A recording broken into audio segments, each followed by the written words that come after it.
Yang keempat, dengan modal ketetapan hati, kita tidak akan pernah bisa diperjualbelikan di dalam sistem Babel.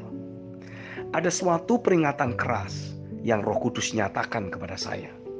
Berjaga-jagalah saat engkau ada di dalam sistem Babel, karena Babel akan selalu berupaya untuk membuatmu jadi terbuai dengan berbagai fasilitas, keistimewaan, maupun berbagai kemudahan hidup yang dinyatakan oleh kekuatan mamon atau uang.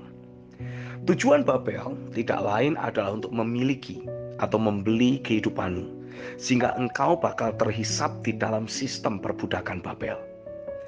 Pada saat saya merenungkan secara lebih mendalam tentang kisah Daniel yang berketetapan untuk tidak menajiskan dirinya dengan santapan raja, dalam Daniel 1 ayat yang ke-8, Roh Kudus membawa saya untuk teringat dengan pernyataan yang Yesus ucapkan. Dia berkata, makananku ialah melakukan kehendak Dia yang mengutus aku dan menyelesaikan pekerjaannya. Yohanes 4 ayat 34. Dari perbandingan dua ayat tersebut, saya merasa Roh memberi pengertian kepada saya. Alasan Babel memberi keistimewaan kepada umat Tuhan untuk bahkan bisa mencicipi dan makan makanan yang sama seperti yang Nebukadnezar nikmati, tujuannya adalah agar umat Tuhan tidak menjadikan melakukan kehendak Bapa sebagai makanan dalam hidup mereka.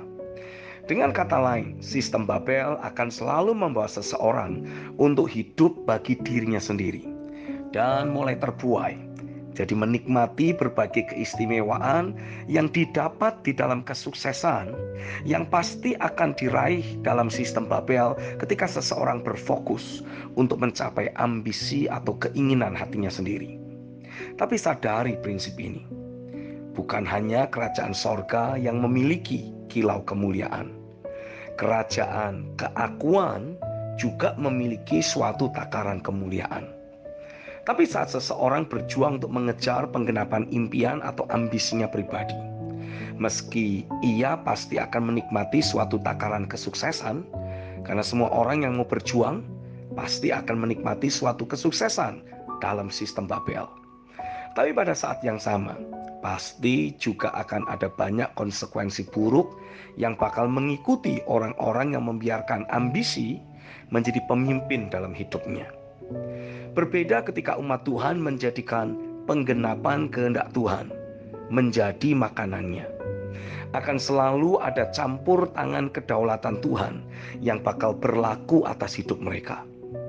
Saat Ishak memutuskan untuk membuang rencananya sendiri untuk pergi ke Mesir dan mengikuti arahan Tuhan untuk tetap tinggal di negeri orang Filistin, Tuhan memberkati Ishak secara berlimpah-limpah sampai orang-orang Filistin menjadi cemburu kepadanya.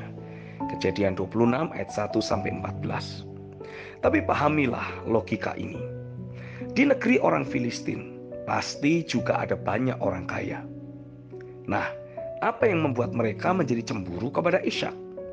Bukan karena Ishak menjadi kaya, tapi karena mereka melihat bagaimana Ishak menikmati kekayaan tanpa harus digerogoti oleh berbagai efek negatif yang seringkali datang bersamaan dengan datangnya kekayaan dalam kehidupan seseorang.